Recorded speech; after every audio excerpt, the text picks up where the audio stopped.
Hi guys, Al DeMarco here with what I call Bracket Mania, the 2012 edition. Because guys, even though I've been a gambler for over 30 years, professional sports handicapper for over 25 years, I am a bracket junkie just like you. And I have no intention of going to a rehab program or through a 12-step program. I'm proud to be a bracket junkie because I made money doing it, guys. Over the last 6 years, I've won 9 various tournaments I've entered myself in. And listen, the great thing about these brackets is you can not only have to play in your office pools, listen, you can go online. Every newspaper site practically out there, major newspaper, is running its own bracket pool that you can enter.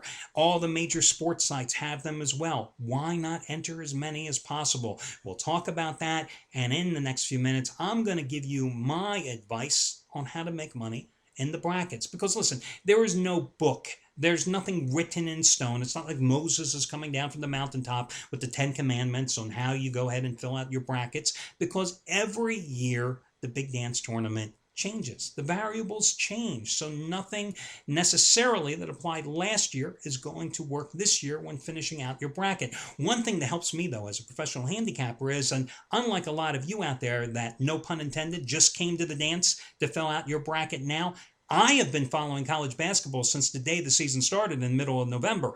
And I follow not only the big teams, the Louisvilles, the Ohio States, the Michigan States. I can tell you what Davidson and Belmont and New Mexico State have done this season. I follow all the teams because as a handicapper, as a gambler, you're often looking for those smaller teams to give you the most value, concentrating the most where the odds makers concentrate the least. So that gives me an inherent advantage coming into the postseason. Now, let's first break down how the tournament pairings all work out over the years. And we'll go back 27 years since the tournament field was expanded to 64 teams. Well, as you know, the number one seeds are perfect. 108 games, 108 wins. And in fact, the last 5 years, the number one seed has won those first round games by an average of 29.6 points. In fact, since, 19, going back the last 8 years, in fact, all but one game has been decided.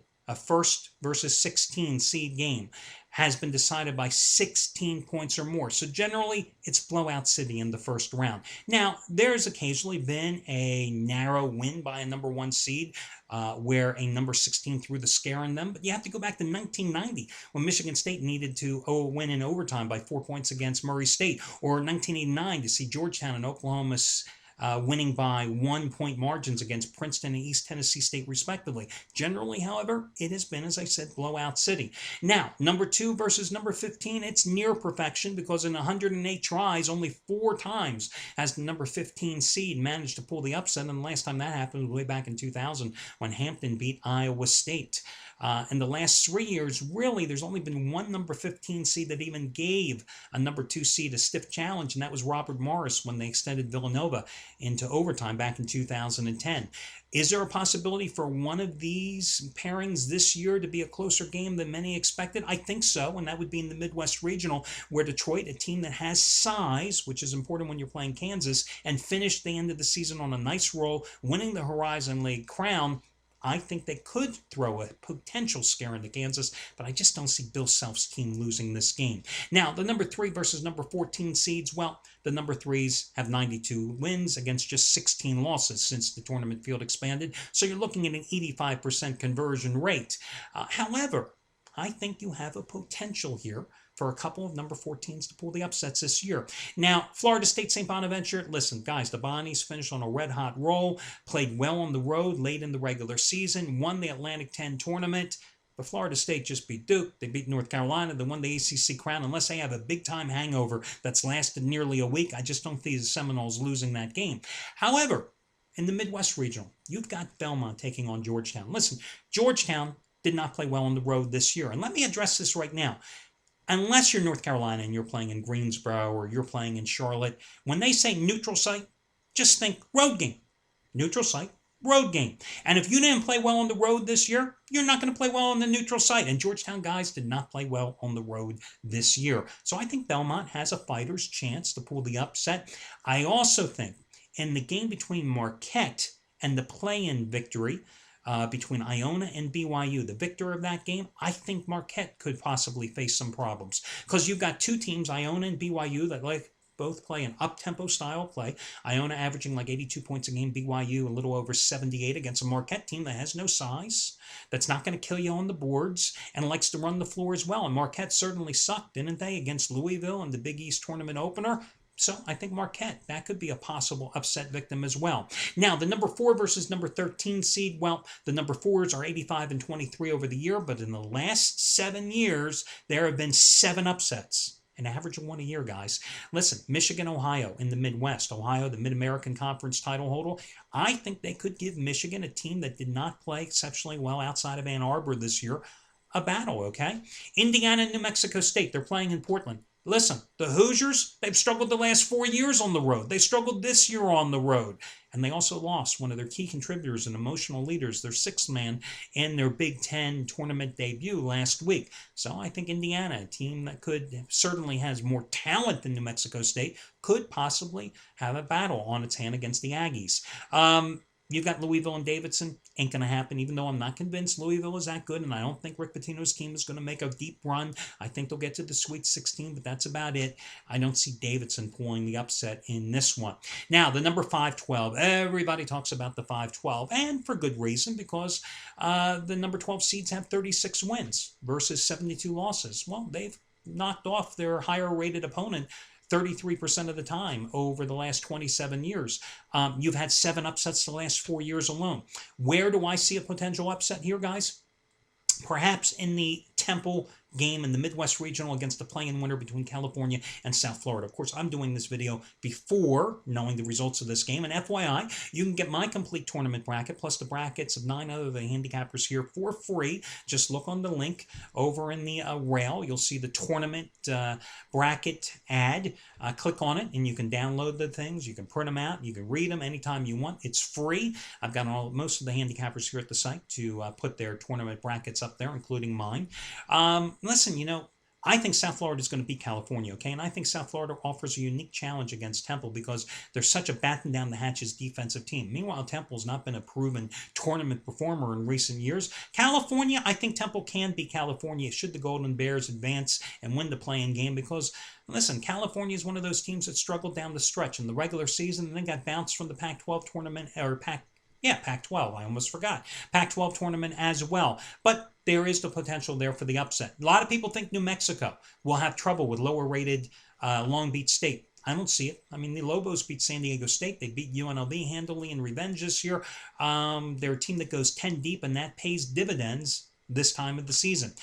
Some people think VCU, based on what happened last year, could possibly pull the upset. A 28-16 that won the Colonial Conference crown, ending Drexel's 19-game winning streak in the process against Wichita State. Guys, do not underestimate the Shockers. Missouri Valley Conference very strong this year, and this team won 27-5 and gained invaluable postseason experience last year in the NITs. And you know why everybody focuses on the 5-12? Let's not overlook the 6-11 pairing because, guys, the numbers are identical. 33% of the 11 seeds, just like 33% of the 12 seeds, have won the games pulling the upset in the past 27 years. As a matter of fact, at least one number 11 seed has pulled the upset 11 of the past 12 years. Now, in the East, you have Cincinnati, Texas. I don't see it. I think the Bearcats get through. I think Texas is here just based on past reputation.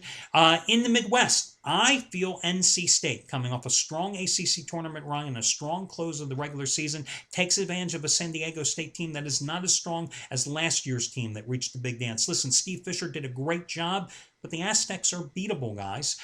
Murray State against Colorado State. I'm going to give Murray State the benefit of the doubt. At 30-1, I think they beat Colorado State. UNLV and Colorado. Now, there's an interesting game for you in Albuquerque in the South Regional, okay? You've got a UNLV team, I think their last road win was January 28th. January 28th, guys, over 6 weeks ago. This team was pathetic on the road, okay? Taking on a Colorado team that just had 4 wins in 4 days to win the Pac-12 tournament. I think Colorado pulls the upset here. In the 7-10 division, well, the 7 seeds are only 20 games over 500 over the recent years. As a matter of fact, the last 16 years, they're only 4 games over 500. Let's break down those pairings. Gonzaga and West Virginia?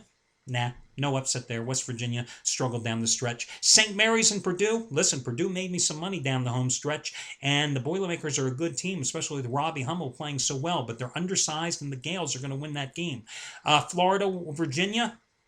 Not going to happen. Gators are going to win that game. I think the most likely upset victim, even though on my bracket I took Notre Dame, I think the Irish could struggle against Xavier. Now, Xavier, an up-and-down team, just a game over 500, I think, since that big brawl with Cincinnati early in December. Meanwhile, Notre Dame had that great 9-game winning streak, but then they didn't play that well to finish the regular season and got bounced from the Big East tournament. Only twice in the last 8 years have you had a sweep for the number 7 seeds. I don't think they're going to be one this year. Even though I took Notre Dame, I think that's the game you've got to earmark for a possible upset. Finally, the 8-9 pairing, well, that's your toss-up games, because in reality, the lower seed here is actually 6 games over 500 the past 27 years. There has not been a sweep by the number 8 seeds in over 10 years.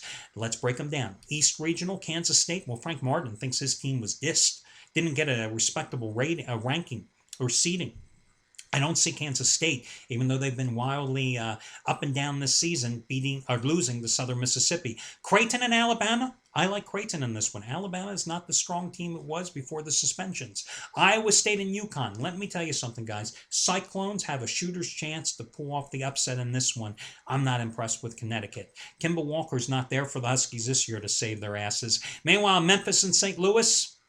Guys, I like Memphis. I think Memphis is going to be a Sweet 16 runner this year, so that's where I would go there. Let's talk about some other generic trends here that I think that come into play here in the postseason. One thing that you have to be aware of is don't put too much emphasis on the overall records of teams. It's not that a 23 or a 27 win team is necessarily always better than the 18 or 19 or 20 win team, because I look for the team that finished the regular season and the postseason tournaments on the upswing, surging into the big dance. Examples of that: Colorado, 4 wins in 4 days in the Pac-12 tournament. Louisville doing the same in the Big East tournament. Florida State winning the ACC crown. Missouri taking care of business with a strong finish to win the Big 12 crown. Meanwhile, the teams I think are struggling: Notre Dame, I talked about earlier, West Virginia, Alabama. Those are among those that I think will certainly struggle. You're always going to have upsets in the dance, okay? Last year, everybody thought there was a huge number of upsets. In reality, there were only 7 lower seeds that pulled the upset, okay? On average, you have 8 upsets on a yearly basis since 1985. The most you had was 13 in 2001. The least you had was 3 in 2000. In terms of being the number 1 overall seed, well, they've only announced who the number 1 overall seed has been the last 8 years. Only one team rated number 1 overall, seeded number 1 overall, has ever won the whole damn thing, and that was the Florida Gators a few years back. What can I tell you? I mean, the number 1 seeds, period, have struggled occasionally over recent years. I mean, look what happened to Ohio State last year, right, guys? I mean, the other thing to consider is this. Only 4 times have the top 4 seeds in any region, okay, ever gone 4-0. Only 4 times have you had all 4 top seeds in any region go 4-0, which means somebody is going to lose. 94, 2000, 2004, and 2007. That's when it all happened. So those are some of my tips. Now, in terms of entering various tournaments and brackets, guys, listen, there's more than just your office pool. Every major sports site has some type of tournament bracket challenge going on. Just about every major newspaper out there has them as well. I enter as many as possible. Now, generally, what I do, however, here's my guidelines to success, okay? I will generally keep my Sweet 16, my Elite 8 going forward all the same. I will, however, change up a little bit with my first round and subsequent second round games. So, for example, I talked to you earlier about Notre Dame. Even though I took Notre Dame here on the site, you'll see the bracket. That's what I think is going to happen. I will go the other way and take Xavier in some of the other places. I will, even though, look at maybe New Mexico State to knock off Indiana and some of the other pools. So I will change a few, maybe 4 or 5 at the max in the first and second round. Again, with the stated intention, I believe that you need to have 23 to 25 winners in the first round in order to remain alive mathematically and enhance your odds to win any particular tournament. Last year, guys, it looked great. I mean, I sailed into the Elite 8. I had 6 of your Elite 8 teams, and I didn't win one effing tournament. Pardon the French. I didn't win one of them because my Final Four stunk. And by the time we got to the Final Four, I was out of there, guys. It happens sometimes. But again, if you don't win the opening round games, you certainly aren't going to be live later. Well, that'll do it for you guys. This year's edition of Bracket Mania.